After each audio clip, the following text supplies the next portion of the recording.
Okay, today we are going to put a new motherboard into a gateway laptop.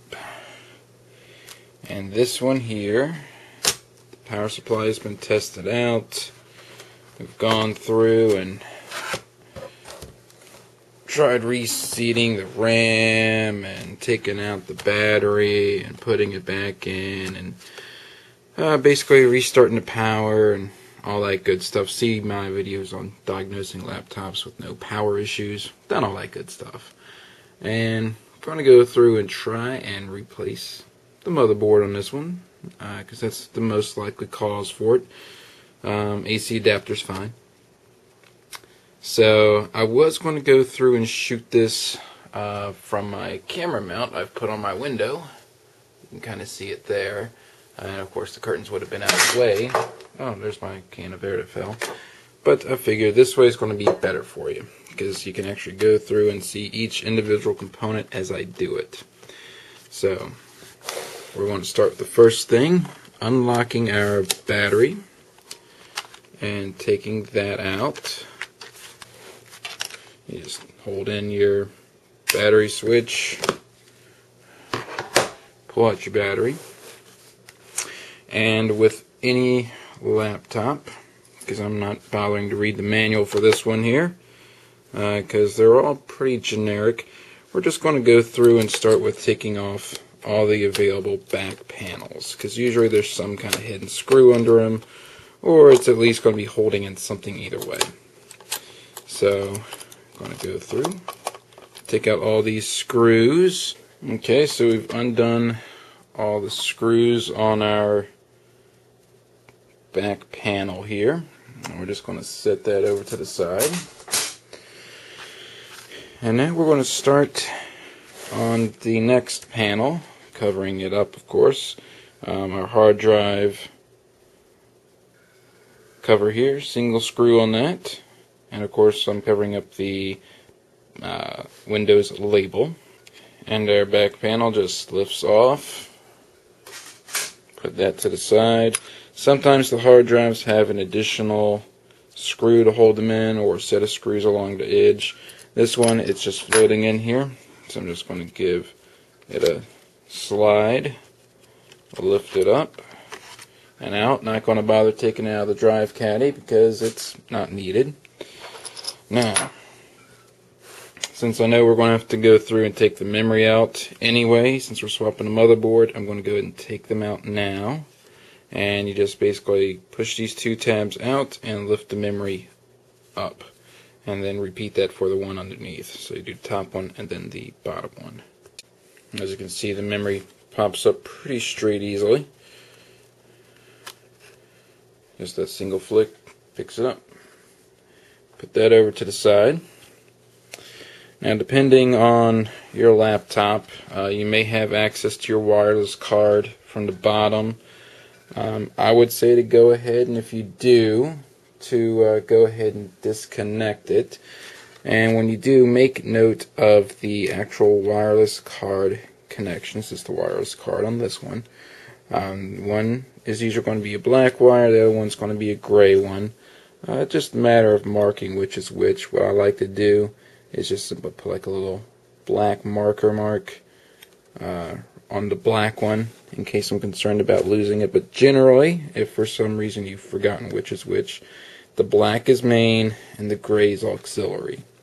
In general, I have seen that are some that are the other way around, and some that have a third wire, usually for Bluetooth or something of that sort. Now, generally, they do come up pretty easy. You can just kind of go through and just either pluck them up with your fingers, like so. Some are very stubborn or have gotten in there really tight due to heat or some other issue. But if you have some forceps, you just basically clamp them on there and give it a little bit of a wiggle, because the forceps are going to have a little bit more grip than your fingers will. Wiggle a little bit. A little bit.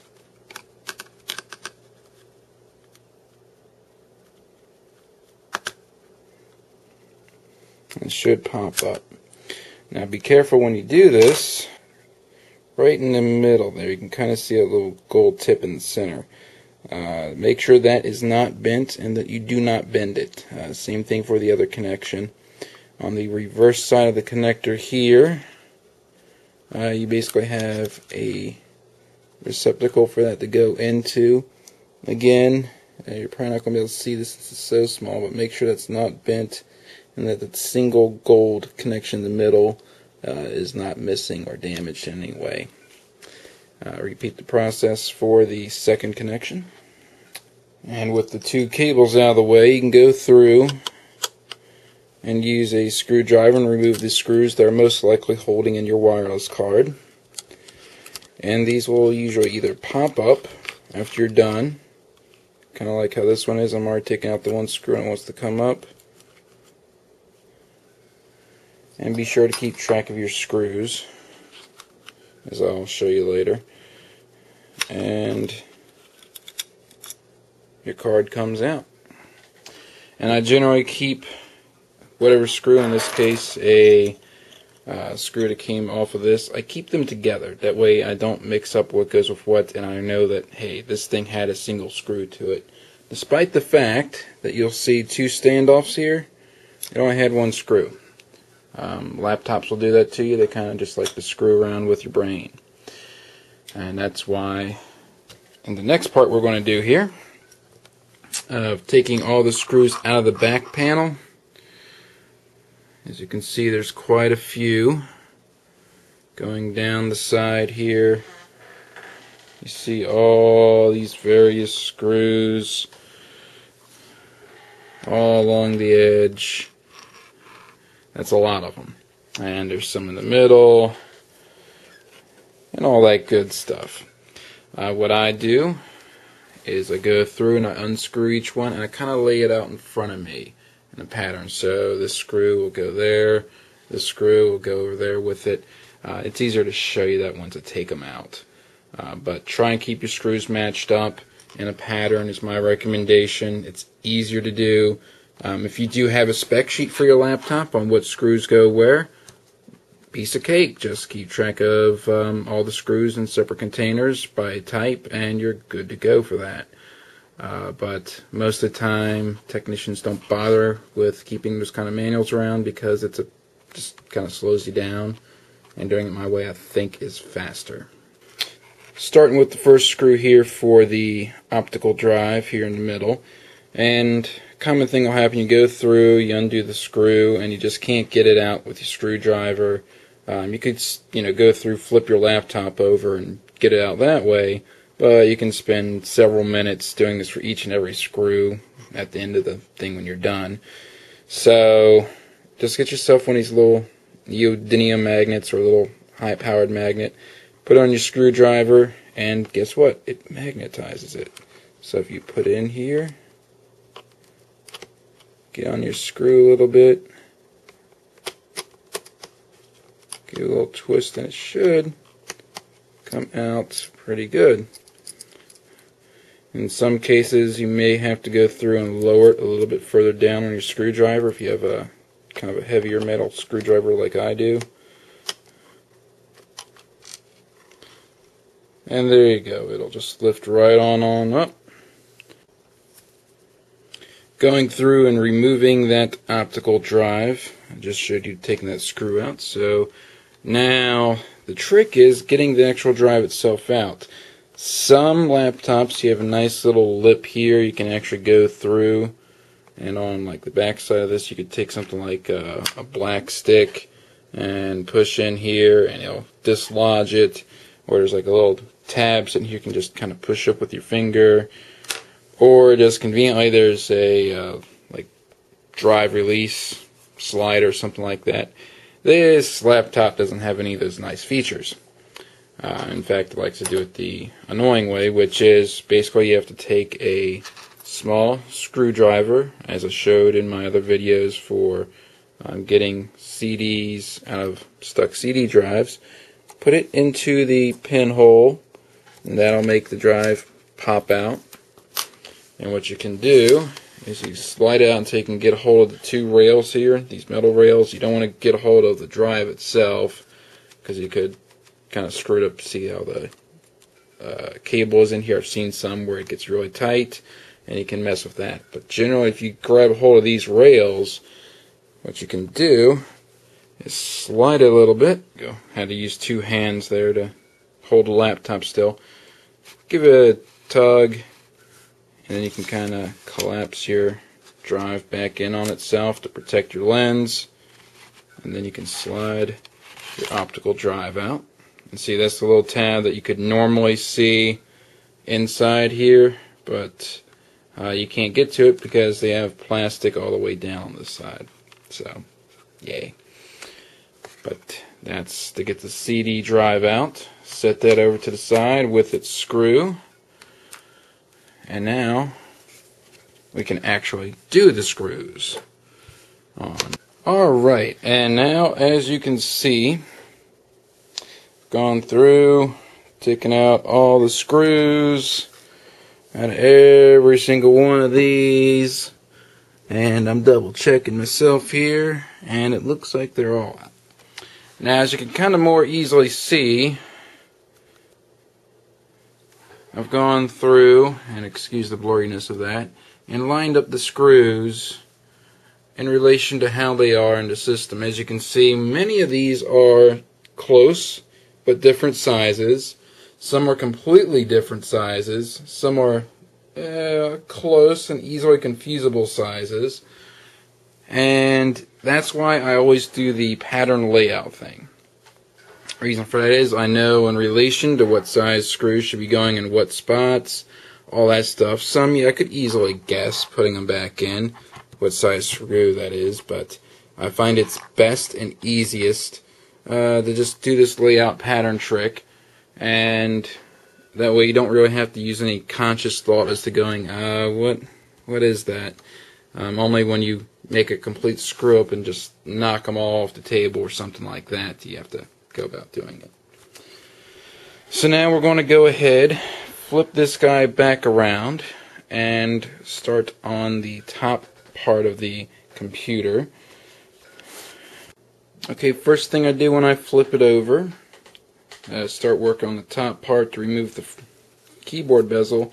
As I look on the back of them to see, is the top bezel looped around and how it's looped around, first of all. In this case it is. And further, it's screwed in with two screws on each side. So I'm going to go ahead and just simply remove those screws, and then we can start taking off the bezel. And we open it up. Now we can see what we actually got here.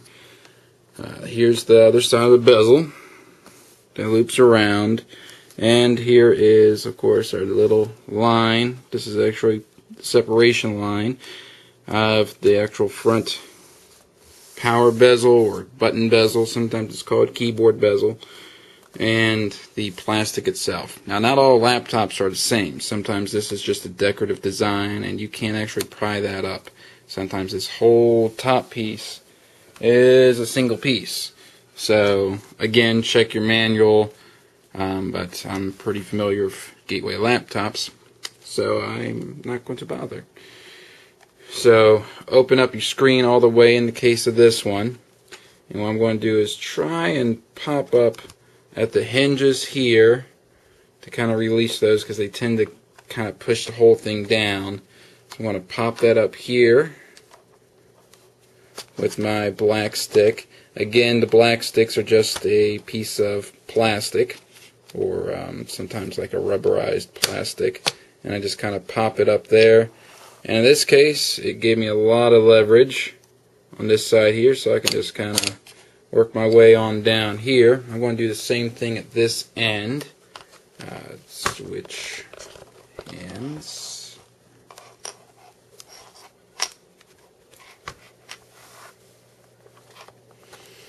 Again, I just kind of work it in a little bit. And then I can just kind of lift it up a little bit, give it a little bit of a pull. And in this case, it doesn't want to give.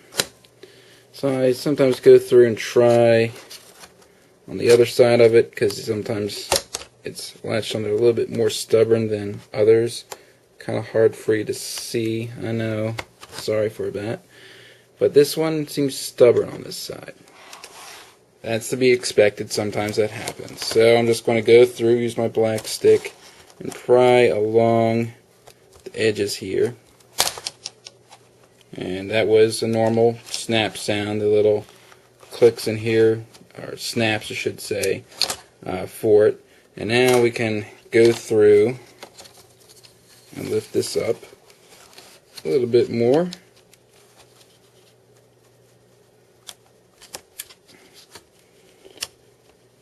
And it appears to be we've got just a stubborn corner here. So we're going to go through, get our black stick right under here.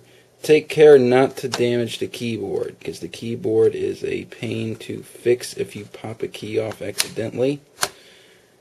So I'm going to need 2 hands for this.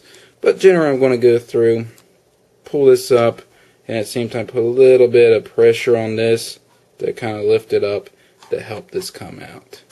Okay, now take care of the power button area when you're pulling it up, especially on gateway laptops. Most of the laptops you have a circuit board directly underneath or something like that. Gateway laptops like to do this really cheap thing where you've got this transparent cheap plastic that basically acts like a glowing power on light. And as you can see, it's got that little kind of whitish colored plastic there you're going to see in the middle of that black circle.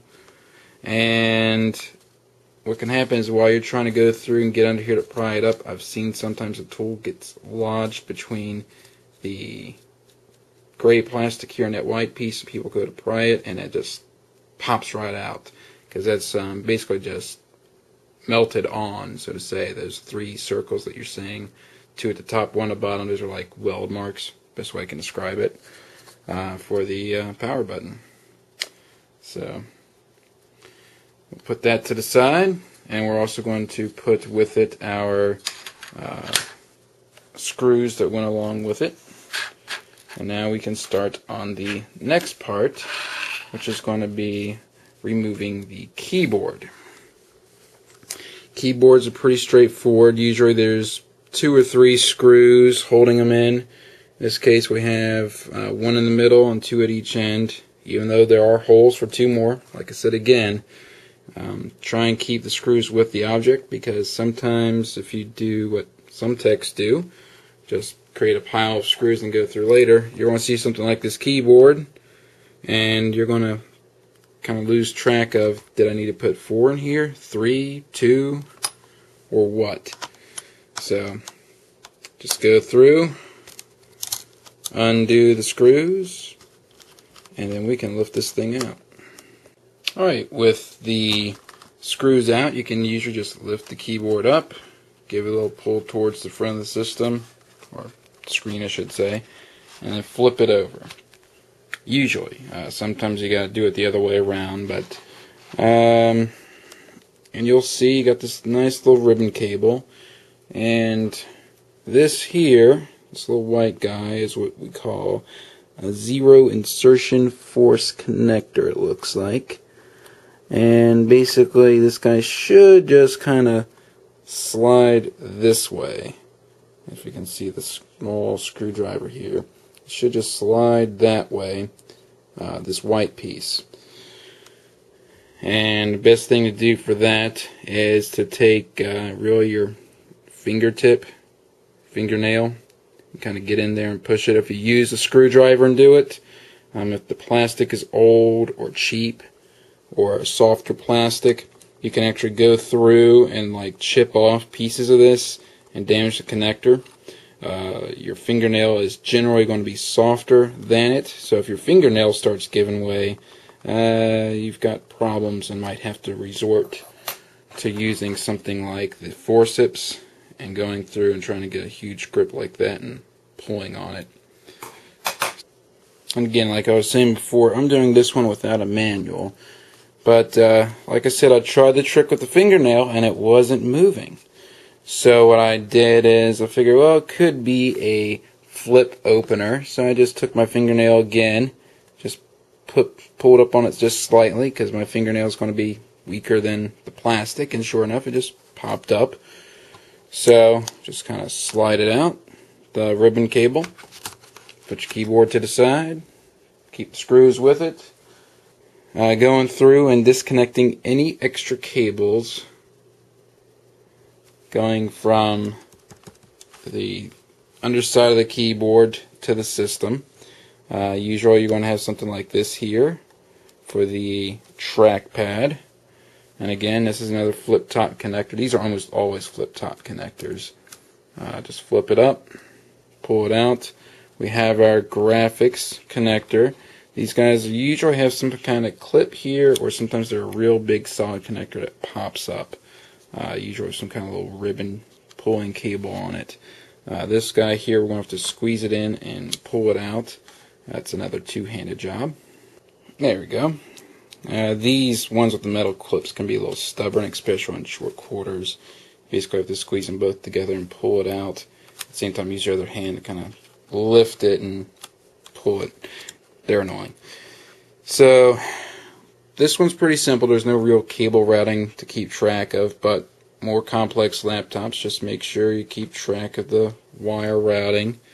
This one already has a nice predefined channel, so all I gotta do is just pull the wire out of it and hold onto the laptop so it doesn't flip over in the process. Take very, very delicate care of the video cable, because as you can see on this connector here, that's a lot of pins there, which should tell you there's a lot of cables in there. Very, very small, very, very thin cables, and they can get broken extremely easily.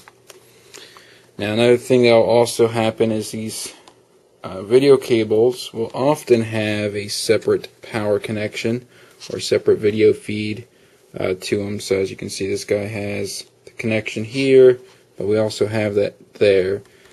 Sometimes you also see bundled up in here things for like a camera, and sometimes they'll just go through and bundle up your wireless cable as well. So in this case, we've got that there. I could try and go through and pluck it out with my fingers, but they're not really going to fit in there, and I don't feel like really squeezing them in there. And you don't want to go through and try pulling on those small wires there, because they will sometimes just completely separate from that connector. So again, we use our favorite tool, the forceps, and wow, they fit in there just perfectly. And just easily grip onto each side of it, wiggle a little bit, and it comes out like butter. And again, take care of the orientation of the cable routing, all that good stuff. Be very careful with it. Pull that out. And also with this here are the two cables from before that we did for the wireless. So we want to flip it over, push the cable through this opening, route them through, and then we can go on to the next part, which is removing the LCD panel, which should be just removing those 4 screws and the other 2 on the back. So we're going to take off the monitor now, the actual LCD panel. Sometimes there's additional screws on the back. Remember those screws that I said earlier? Those are not for the monitor here. In fact, this is a little bit of a cheaper design, so to say. You just got the 2 screws here and the 2 screws there. And we're just going to take them out in our LCD panel. Now that we've disconnected all this good stuff and got the cables out of the way, we'll lift straight up. Now, something important to do is while you're removing these screws out of the monitor, be sure that you are supporting the screen with your hand, because the only thing holding those screws in, or the monitor in, is those screws. So as you take them off, the screen can try to fall back on you, and if you're not ready for it, it can land on those screws that you probably have sitting right behind where the computer was. And that's no good.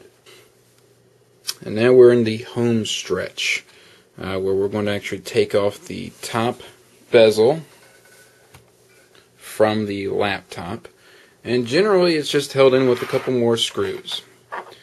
Usually you have some that's kind of around where the monitor was. Sometimes there's some under the where the monitor itself sits. We've got one in the corner here. We've got one in the middle here. And we got one that snuck its way right there. So we should be able to remove those 4 screws, and this will just pick right on up off of the system. Now that we've removed all these cables. So let's do it. As you can see, again, I kept the kind of pattern idea down. It was in a general T shape. And as we see, I go through and I compare it. These 2 screws are close in size, but they're just slightly off. And that's why I'm keeping them in their pattern. And this one, of course, was way off in comparison to it. So now we should be able to pull it off. Okay. This laptop has a little bit of an unusual design. Helping hold together the top and bottom pieces, for some reason, they've decided to use the heatsink to help do it. So you notice this here is in the bottom, but some of these screws for this go into the top. I wouldn't say they help hold it together, but it kind of does. Generally, I wait and take off the heatsink until I get the motherboard out of the system, but we're going to go ahead and just do it now because, well, we don't have a choice. Now with the cross section here, since we're taking it off, it's not too important, but when putting it back together, be sure to tighten it down in the same numbered pattern, 1, 2, 3, 4, or however it's numbered on yours.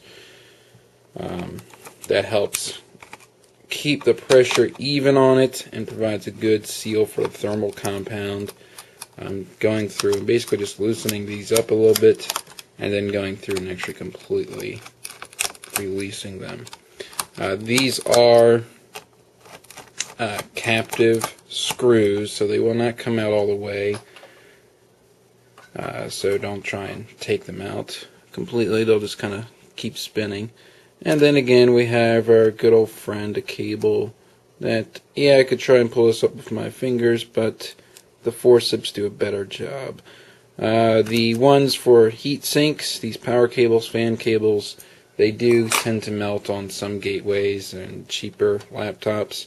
So don't be surprised if you have trouble with it. Take your time and don't get frustrated. Give it a break or two if it's getting to you. And we can go through and lift this out here. And now we can start working on the rest of this. Okay, so went ahead, flipped it over. Basically the top part will come off pretty easily. Just kind of pry around a little bit. This particular laptop had a little trick. Like I said in the beginning, each laptop's going to have its own little tricks to it and aren't usually documented. This one here, not only do we have the heat sink, like I just showed you, taking that off, but the inner connector here for the TV out, you got to kind of push with your pry tool, get it kind of here and kind of push the plastic itself, this bezel, out away from it so you can slide it up because it's part of your motherboard. And same thing with your firewire too. If you try and pull this whole piece up with it, that's going to want to come with it. So you got to kind of very carefully come in from the bottom of it, pry in there and give a little twist and it'll come up. Now once that's out, you have kind of a double catch here. You got to basically kind of tilt it and give it a little bit of a wiggle, and it will release some extra tabs you have here at the bottom, and your top piece comes off. Keep your screws with your top piece in the same order you found them. Okay, so with our top cover removed, we pretty much have access to our motherboard. Now something you should note is, again, each motherboard's going to look different, so don't expect your laptop motherboard to look like this one here. But now's a good time to take your replacement motherboard and basically kind of overlay it with this. You know, just lay it down kind of on top of it, make sure it lines up as far as the size of it. Check, you know, it's got the same screw holes, same chip layout, check a couple things on, make sure it's the same. It's not unusual to see on some motherboards where maybe a wire has been soldered onto a part or two and it kind of just runs along it somewhere else. Those are what we call engineering changes. They've changed them down the road because they realize that sometimes the current doesn't work, or sometimes that's just a refurbished board too. So keep that in mind. Do question any sellers that sell you one of those. Generally with motherboards though, taking them out, you're going to have screws here, usually marked with an arrow or a label for which ones you want to remove. Because if you go through and look at them, you're going to have screws all over the place for various things, and you don't have to remove them all. They can be just there to hold in some other things altogether. If we go through and actually look at this board here, you can kind of see there's some chips and some other gunk in here, and that possibly led to the unfortunate demise of this laptop, and it looks like that might even be cigarette ashes. Hard to tell, but stuff like that gets onto your board, shorts out one thing, and that is it. So please do not eat, smoke, drink, etc. over your laptop. You're just asking for trouble. A desktop is another thing altogether, but the laptops, they are very intolerant to things like that. So go through, look for the screws with the arrows on them, or some other kind of little indicator like that. There can be anywhere between, like, I've seen some just have one, to some having like 10. So try and keep track of those. And generally there's usually one on one side, one on the other, and one in another corner. And this one's kind of got them all over the place. Another thing to keep in mind, you do have things like this extra USB port, network card, all that. And they have a special cable that runs under the laptop motherboard here, and sometimes you can access that through the other side of the system. In this case, you see we won't be able to because of plastic in the way. So what we'll have to do is just go through, take those screws out here and lift it up. Some people will go through and take out the extra boards and disconnect the cable that way. I generally don't like to do that because every time you take something off, you risk damaging it. I would rather take it off into one place under here and not have to worry about possibly damaging that connector or that board. Okay, we got our screws out, and now I'm going to show you one of the little banes of most of the laptops, at least older ones, because I'm noticing this design slowly going away on newer computers. Usually has some kind of SD card slot, but usually some kind of audio jacks on the front. And these jacks are, of course, built into your motherboard, and they got these holes, and they usually stick out of these holes a little bit. So the bad side to this is that your system board, you have this here on the front, and then on the back you have your video card, and that's sticking out the back.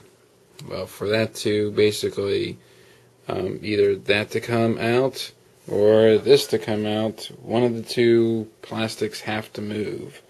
So you can either put your pry tool, and I generally kind of use these guys because they're a little bit more durable and generally aren't used as much, and kind of just pry between them and the plastic, and the board kind of flexes just a little and it'll pop up, and the plastic flexes more so though, so I'll pop that up. But that's a bane annoyance on almost every laptop. Keep that in mind. And now we get to do the last screws on this, which are 2 hex bolts or standoffs. And if you have any good hex driver for you, you can just put them in there, spin it around, take them out, and then we can take this off. And not all the graphics cards have to be done this way, only some of them. So if you go through and you basically take that out, and then you go through and give these a tug to start taking them out, It doesn't seem to want to go. Just take a look at it and verify that it really isn't of this design. And if you just want to be paranoid, yes, you can just undo these and take them out, because it really won't hurt anything. And with that done, you should be able to go through, lift your motherboard out. Again, more gotchas. So went ahead, flipped the laptop over while it's still in the case here after undoing those bolts. Undid our bottom cable, as I said, and you can kind of see a little bit of deformation there. That's just from using the forceps from trying to get it out, but it doesn't want to come off. Well, if you kind of follow my finger there a little bit, you see there's a tiny little wire that goes up, and it's a modem cable. So we're going to go through, undo that. Alright, so I got the new board in here after some finagling with the wires under there. As you can see, it doesn't have that salted, corroded look from the other one. Sometimes these tiny little capacitors like those in the middle, those can sometimes bust and give you that greenish powdery look to it. But the other one is just full of corrosion here, and that's all it takes, a little bit of corrosion, create a short, and it's no good. So I'm going to go through and reassemble it. Generally, reassembly is just the exact reverse of reassembly is just the exact reverse of taking it apart. There are some little catches, just make sure you don't crimp any of your wires when you're putting them back in. Just double check that they're in their right spot, following their little wiring guide, and that you don't leave any screws out. So I want to go through, put it back together. Next thing you're going to see is putting in the processor after actually screwing the motherboard. Okay, with all of our screws back in the motherboard, we're going to go ahead and put our top panel back on, and just basically goes on exactly the same like I said. So it comes off, go around, basically snap everything back together. Again, take care of that crazy port, because for some reason they designed it this way. You're going to have to go through, use a tool and kind of pry that around it. Be careful not to bend the actual connector there. Same thing with your S-video output. And go through and attach your ribbon cables. Trick to putting in these little ribbon cables again is generally they have this tiny little plastic tab. You can barely see it, but I'm grabbing onto it. What you can do is kind of use that to kind of guide it in. And if you just push, kind of put a little bit of pressure with your finger against it this way, at the same time you lower down that lever, lock it in there real good, and that way it's got a nice solid connection. Alright, now with the front, or I should say top bezel on, I'm going to go ahead and start transferring the processor. The reason I did that is I didn't want to risk any damage to any components on the other side, so I can put something on it to cover it, the better. So, to remove the processor from the old system, what you want to do is go through, and this little circular dealy here is basically a locking mechanism. If you just rotate it, see the processor shift a little bit. It's going to be a little stubborn on me here. There we go. That unlocks it, and it'll say on each one, you can probably barely make it out because it's one of these engraved onto the surface things, but there's the open one, there's the closed engravement, and you just go through, rotate it to the appropriate position, and pull it out. Now there's something you're going to notice on this processor here. See a little bit of discoloration there. This processor was running a bit on the hot side, and if I go ahead and take it off now, we can look at the bottom of it, I don't see anything wrong there. Looks good. I like to go through and make sure all the pins are straight, because if I can, I like to prevent issues. And we'll just go ahead, transfer that to the new board, which is already in its open position. You don't need to use any force at all. I like to just kind of drop them there, give them a little wiggle, and then lock it back in. And that's nice and solid. Now, as I was saying before, we had the discoloration. What they have here is one of these little thermal pads, so to say. Unfortunately, the way this thing is designed, we will have to basically use it again. If it has like a raised surface, which this one doesn't, you could put some thermal grease on there, but don't just scrape off this silver panel, because that is your thermal contact. You take it off, there's no thermal contact, and this thing is just a piece of junk.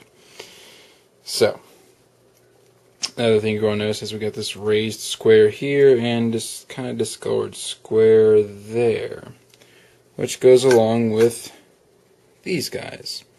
Unfortunately, the guys who got or made the motherboard here, shipped me, whatever you want to say, did not include those thermal pads. So we're going to have to go through, put some new thermal pads on it, to make sure they're getting a nice good thermal conductivity through it.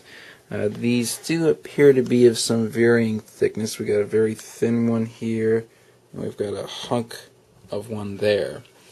So you could reuse them, kind of, but the thing is, the grease of your fingers getting on them is going to ruin the conductivity of the thermal transfer. So if you're going to have to go that route because you don't have anything else, use rubber gloves when you go through and pull them off, and reapply them back on the same way. And if possible, take a piece of rubbing alcohol and clean the surfaces beforehand. Get a nice good transfer of heat. That way there's no grime or dirt on them. Okay, before you go through and finally put your heatsink in, since you've already taken all this effort to take this crazy machine apart, go ahead and clean out your heatsink. It doesn't take much. Just blow some canned air into it, of course, while it's out of the system. Be sure to blow some into the vents along the side, top sides, all that stuff. And if you see pieces of hair in it, which I apparently missed one, pull it out, because that will get it nice and clean, and that way you get good airflow and you don't overheat. Now, speaking of heat, key thing is make sure you have good tension onto your heatsink. As before, each one of these are numbered. You don't have to do them in the exact number, but generally as long as you do the X pattern, 1, 2, 3, 4, you could even do 1, 2, 3, and then 4, which is what I subliminally usually do. But you go through, initially get them in, do a little bit of time, and then just keep working until they literally stop. But don't crank 1 all the way down and then start on 2. I try and get them about halfway, then work on the next one, then work on the next one, until finally they're all the way in like they are right now. And now once they're all the way in, I'm going to use my other hand here to do this. I generally try and give them about a somewhere between 1/8 and 1/4 turn for tightness, to make sure they are on there nice and good. Especially with these guys here to have basically just the contact style and you can't put thermal paste on them. You definitely want to make sure it's got a good solid contact there. And if you're fortunate enough, like in this system here, we can actually go through and open it up and directly access your heatsink like every 6 months or so. Especially if you have like one of these contact design ones, you could pull it up, clean out your dust, and reseat this guy and keep a nice solid thermal connection going on. But that's it for the heatsink. If you do have one that has the grease on it, do wipe the grease off of the processor or chipset and the heatsink and apply new paste. Shinichi is a good thermal grease to use, in my opinion, for laptops, or if you have to do the bargain basement deal. Arctic Silver can do the job, but I generally just use Arctic Silver as a cheap replacement on gateways. So now we're going to go through and reattach our screen. Okay, my recommendation for putting back the laptop screens is to go through and, of course, supporting it with one hand, put a single screw into one side of it, and then go through and put the other side in, one screw there. What happens is it's basically helping line up the hinges to it, and can save you some time if you go through and put both screws in here and you find out one of these somehow is turned the wrong way and you got to readjust it by hand and whatnot. So that way you don't have to unscrew it and re-screw it and all that stuff. So once you do that, put the other two in, and then we can route our cables. Pretty straightforward.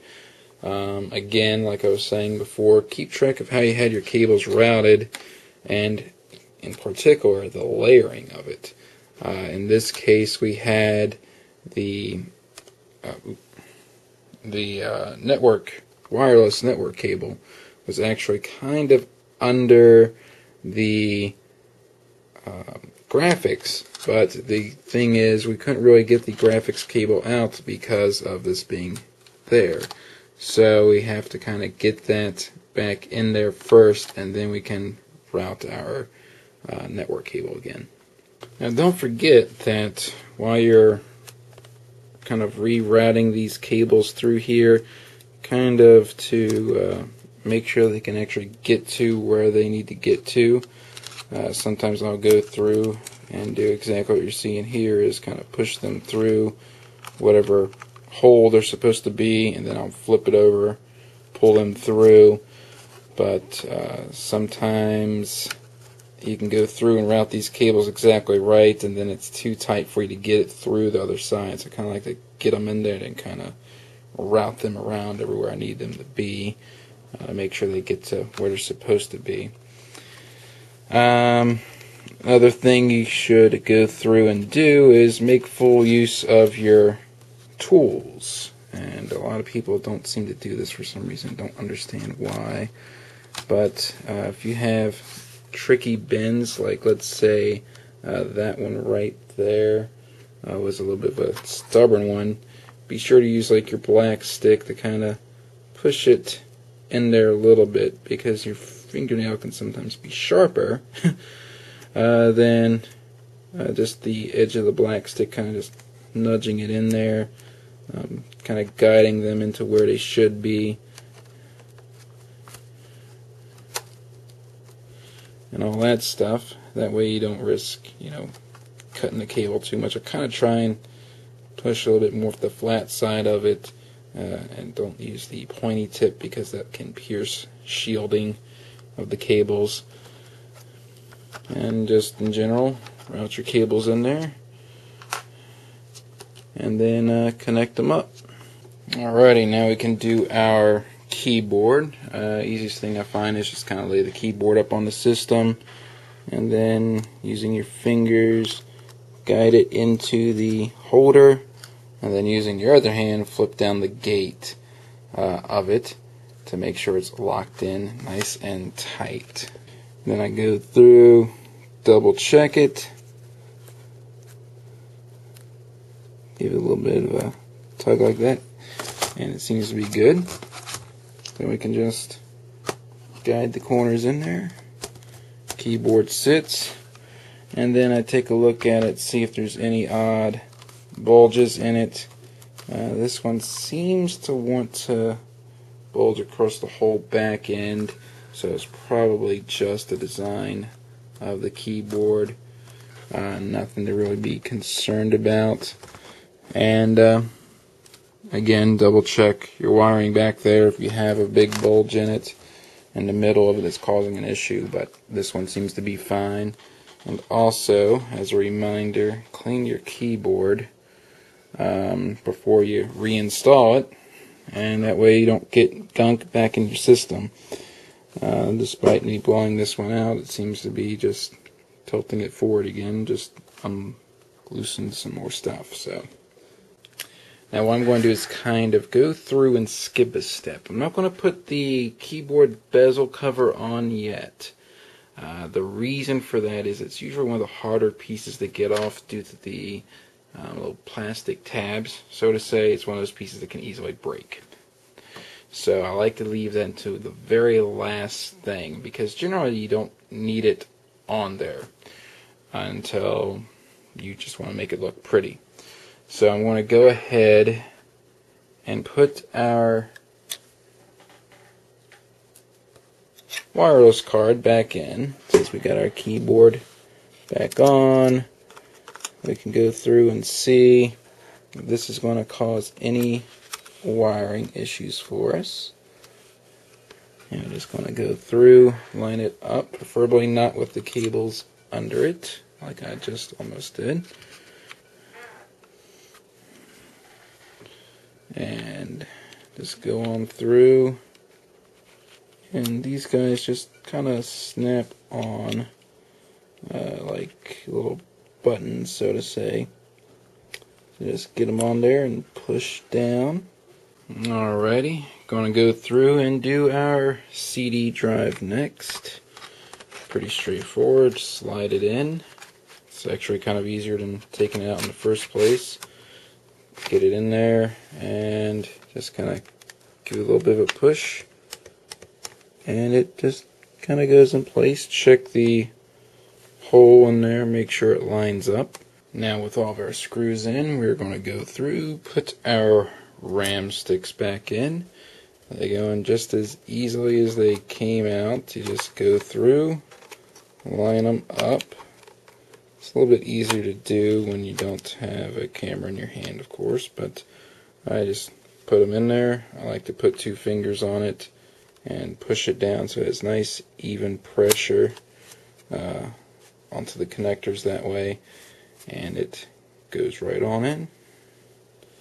And same thing for the top one, nice even pressure, and click it down in. Alrighty, now we're moving on up in the world here. We can put in our hard drive, same as it came out before. If you've watched my video, see what happens if you try and put it in wrong. As I've said before in the hard drive replacement video, if you try and put it in wrong, it just doesn't go in. So it's really not hard to get these hard drives in. I don't know why so many people have trouble with them. But you just set it in. Got one of these little plastic tabs here, and just use it to push it on in. Nice tab. Now we can put our cover back on the hard drive and put our battery back in, and we can fire this thing up. Alrighty, so after you put it back together, you can hook up your power cord and test it out. You have the little power button right there. You can press that with your black stick, and that'll cut it on for you.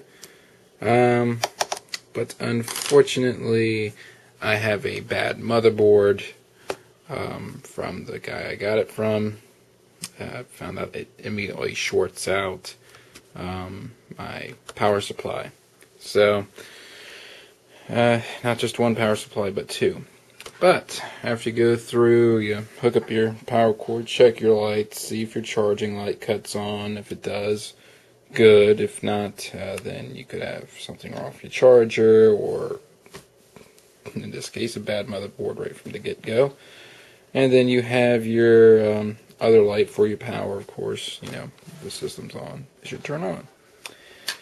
But assuming everything is good, which it's going to be a while, probably before I hear back from this guy, or even probably get my money back, we go ahead, clip our top bezel back on.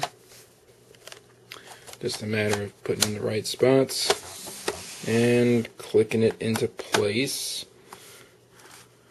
And as before I've said, this is probably the hardest part of the system to put on and take off because of those stupid little snaps. They do break very, very easily.